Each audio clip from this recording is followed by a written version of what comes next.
just take a split second on this Monday morning to look back at a big series for the Mariners. Curtis, a couple things standing out to you. I will get to some highlights. We'll get to some fun moments, but sticking with you after this one is what? Well, just how much things have changed in a week coming off of that sweep against the Giants last Monday. Mm-hmm. We were all coming into the building just kind of moping and feeling like 3-7. You just lost Victor Robles for most of the summer. Oh, I was complaining up a storm. This is bad. Yeah. This is very bad. And now, here you are, a week later, you're 8-8. You just took 5 of 6 from your division. It just goes to show how quick things can change in this portion of the season. You're still, you're only 2.5 weeks into this thing, and yet here you are just a game and a half back at the top of the AL West. You just took, like I said, 5 of 6 from Houston and Texas, the teams that I think we've all kind of looked at and said those are going to be your 2 toughest opponents in your division, and you handled them pretty easily over the course of the last week. I mean, you don't want to get too far ahead and be like, everything's fixed, like everything's good, but just kind of observing these last 5 games, there are some patterns you're starting to see with this team that I think are a little more encouraging than things we've seen from them in past seasons. I agree, and I think the way that they won as well, now I know that this wasn't true for every single game against the Astros. There was, for instance, on Wednesday, which was like maybe their most fun win so far this year. They looked horrible through 7. So you still saw a lot of the same problems. And then I remember Bump and I beginning Thursday's show going, look, it's really, really fun and really exciting, and there's a lot that we really liked about the final couple innings, but there's still clear issues with the bats, with your offense, with all of this. It felt kind of fluky, that win. Exactly. This series against the Rangers, I felt like, it's a tiny, tiny microscopic pinpoint of the season, but I felt like I took a little bit more. For instance, I know we've been talking about the offense a ton, but, your starters, you could argue all had kind of like tougher first innings, tougher starts, and then tightened up and like really managed to hold things together and keep it right. That felt like something that was an adjustment, a fix, something you can feel encouraged by.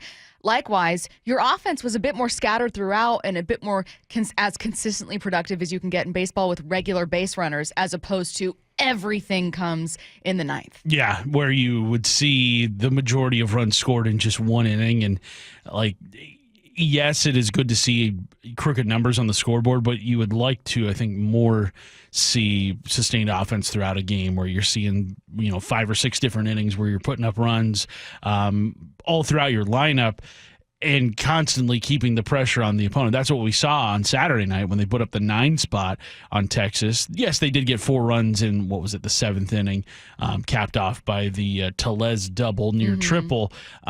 But still, I think that was the best offensive performance we've seen this season, and definitely the most encouraging as well. But just kind of getting into the numbers, Stacy, ones that I found to be encouraging at this point in the season, the one that I'm most encouraged by is the number of strikeouts this offense has. Just 19th in baseball right now. How often have we had to scroll down to see the Mariners in terms of league leaders in strikeouts? See, what I always did is you do reverse. Right. Highest to lowest, and then they're right there at the top. Yeah, they're right there at number 30 usually. I do the same thing for finding Washington on a list of states. You guys got to just start at the bottom. But they're just 19th right now.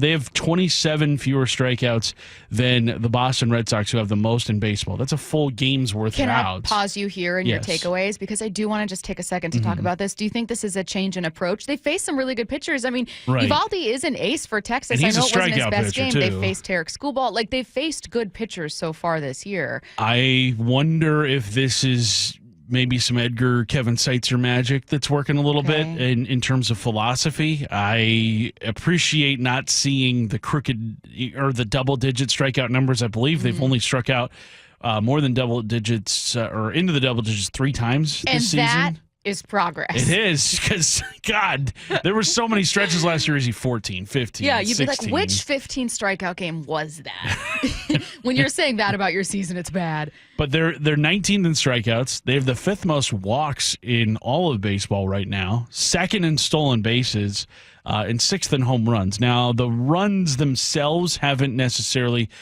been piling up. I believe they are still in the bottom half in terms of total runs scored. But you're getting more opportunities to swing the bat by cutting down on the strikeouts. You're putting more runners on base with the amount of walks that you get. And then you're also putting those runners in motion, creating a little more havoc on the base paths for your opponents, having to care about them a little bit more. Now, most of those stolen bases came when Robles and Bliss were healthy, but you still have guys that are capable of putting things in motion. Julio, I think, still leads the team in stolen bases. So those stats point to the philosophies that Dan Wilson talked about all offseason long of being like, we want a team that creates havoc on the base paths. We want to put a lot of pressure on opponents. I think these stats are starting to kind of speak to what it is that he wanted to accomplish with this lineup. Well, and your stats are only a problem if they don't work for you, right? The Mariners don't need to be leading the league in runs. They don't even necessarily need to be a top 10 team in runs scored because what did we keep saying last year? God, if you could just average like 4 runs a game, you'd have so many more wins. You'd be a playoff team. Like if you could just, get a couple extra games where you drive in a runner, maybe just one more runner in scoring position, that ends up being a win because your pitching is so great. The pitching numbers haven't been quite the same this year, though I think you can attribute that to not having Kirby. The bullpen was great, though, through this stretch. So obviously those stats have since kind of righted back in the right direction. But, who needs to score a lot of runs? Sometimes the Yankees. You don't have Cole. You know what I mean? Your bullpen is a little off and on. You have a good pitching staff in general, one of the league's better pitching staffs, but you don't have what the Mariners have, per se. So, it's great that you've got these bats that can drive in sometimes 13 runs in a game or some crazy, just ridiculous number. There's a reason we were all talking about torpedo bats to start the season. But, that's your recipe. That needs to work for you. Do you think the increased offense of the weekend, maybe some torpedo bat magic? God, I hope so. Whatever it takes. I hope they gave Rowdy one torpedo bat. They were like, Rowdy, go to town. If it's still legal, why not? Why are you not doing it? Yes. Right? Use an actual bowling pin. We haven't talked about it. So when I was growing up, there was this thing called the Vortex Power Bat. It was made by the same people that made the Vortex football, the whistling football, that you just play flyers up with your friends. And it was this bat that was advertised by Mark McGuire, and it was it had this huge barrel on it, and it was just full of air. And they'd give you this, it was almost like a tennis ball to play with, but if you hit it, it would add 100 feet to your regular distance. So we're playing with it in our front yard, and I'm probably 6 or 7 years old, and not necessarily any sort of amazing athlete at that age.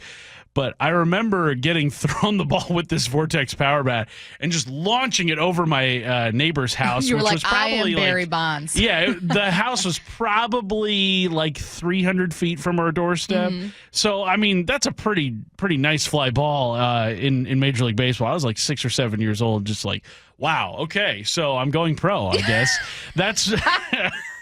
I wonder if that's what Cal Raleigh felt like this weekend, hitting a home run in all 3 games. When's the last time as an athlete? 'Cause I will just say almost every I shouldn't say just men. There are many women I've met that think this, but I would say that certainly with 100% consistency, every man I've met in my entire life thought he was going pro until a certain age, no matter what the sport was. When did you finally go, you know what, I don't think it's for me. I don't think this is going to go. I don't think I'm making it to the league. I would say probably middle school. That's when I was you know what?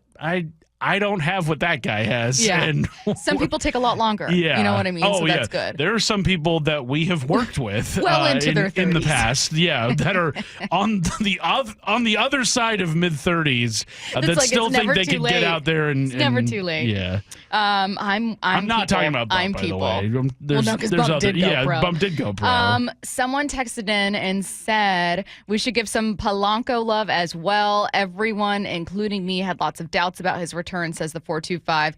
Yes. Oh, what do you make also about his usage? Obviously, he's getting some relief being pinch hit by Garver, who did get a single the other day, so it worked out. But what have you made of Palanco's start, and particularly how he was over this series? Well, yeah, he continued to get base hit after base hit. I think it's good that he was available for most of this Texas series. I thought it was interesting, too, that he was taking ground balls at second base over the weekend. Didn't play at second base in any of the games, but I kind of wonder if that maybe is going to be the formula going forward, getting Palanco back at second base rather than having him play third.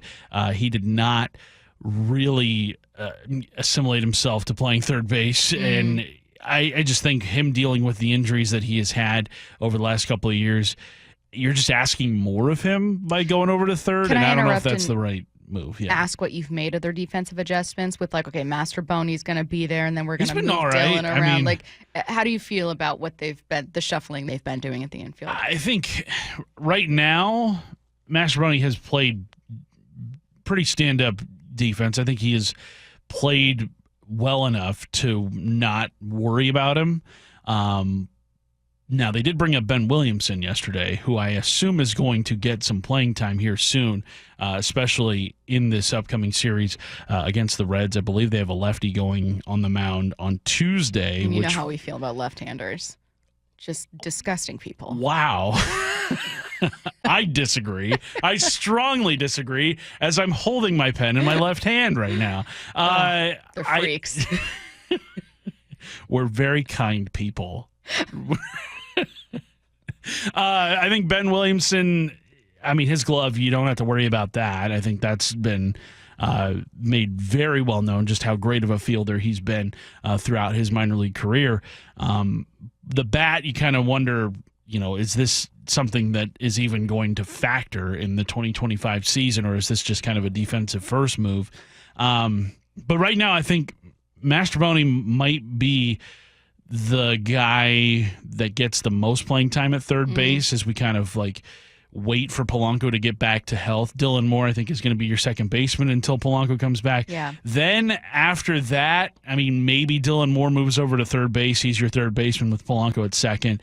You've got Williamson and Mastrobuoni kind of sharing, bench duties in that instance. I don't think Williamson is going to be your starting third baseman going forward.